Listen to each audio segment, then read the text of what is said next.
প্রধান উপদেষ্টা চীন যাচ্ছেন, সামনে বিস্টেক সম্মেলন আছে থাইল্যান্ডের সম্পর্ক নাকি সিঙ্গাপুরে, ব্যাংককে। তারপর ভারতের সাথে বাংলাদেশের টানাপোড়েন, শেখ হাসিনা নিয়ে টানাপোড়েন, ভারতের সেনাবাহিনী কথা বলছে, ভারতীয় সরকার কথা বলছে। তারপর 5 আগস্ট এর আগে শেখ হাসিনা এবং আওয়ামী লীগের প্রতি ভারতের সম্পূর্ণ সমর্থন, ব্যাকআপ সবকিছু ছিল, সেই কারণে ভারত সুযোগ পেয়েছে বাংলাদেশে, এবং শেখ হাসিনাকে ভারতের একনিষ্ঠ এবং চোখ বন্ধ করার সমর্থনের কারণে তার শাসন দীর্ঘায়িত করার সুযোগ করে দিয়েছে। শেখ হাসিনা এই 16-17 বছরে টিকে ছিলেন একমাত্র বাংলাদেশের জনগণের চেয়ে ভারত যতটা চোখ বন্ধ করে সাপোর্ট দিয়েছে তার উপরে, এবং সেইটার অনেক মিস ইউজ বাংলাদেশের মানুষ দেখেছে। এই যখন পরিস্থিতি তখন, এবং অনেকেই ভাবতেন যে 5 আগস্টে যখন বাংলাদেশের আন্দোলন খুবই একেবারে তীব্র আকার ধারণ করেছে এবং তুঙ্গে, তখন কেউ কেউ বলতেন যে ইন্ডিয়া কি করে, ইন্ডিয়ার অবস্থান কি জানতে চায়, ইন্ডিয়া কি এর পেছনে খেলছে কিনা, বা ইন্ডিয়ার কি আওয়ামী লীগের প্রতি সমর্থন আছে কিনা। কিন্তু ইন্ডিয়া যে একেবারে সারেন্ডার করে ফেলেছে বা ইন্ডিয়ার যে করার কিছু ছিল না, এইটা অনেকেই বুঝে উঠতে পারছিলেন না। সেই পরিস্থিতিতে আমাদের সামনে একটা খবর আছে।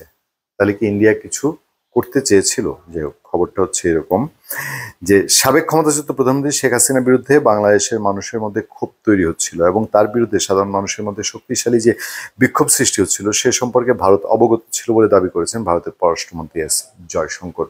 ভারত এগুলো জানতো, আমরা এর আগেও বিভিন্ন আলোচনায় আপনাদের সামনে তুলে ধরেছি, এবং বিভিন্ন পত্রপত্রিকাও এই রিপোর্টটি এসছে।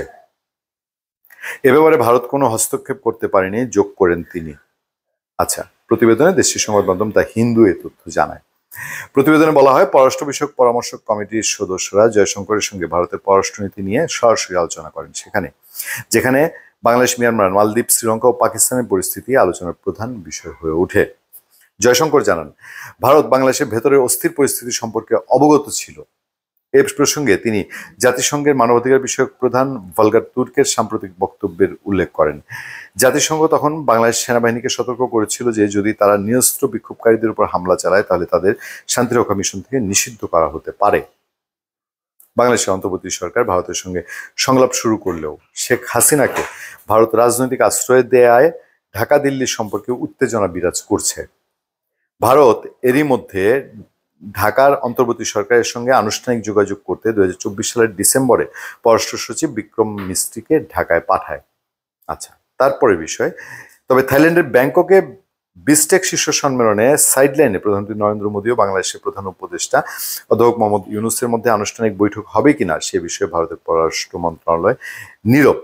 কোনো কোনো পত্রপত্রিকায় এসছে যে ভারত এটা বিবেচনা করছে। এস জয়শঙ্কর আলোচনায় উল্লেখ করেন, বাংলাদেশে বহিরাগত শক্তির ভূমিকা রয়েছে এবং চীনকে তিনি প্রতিপক্ষ নয় বরং প্রতিযোগী হিসাবে দেখেন।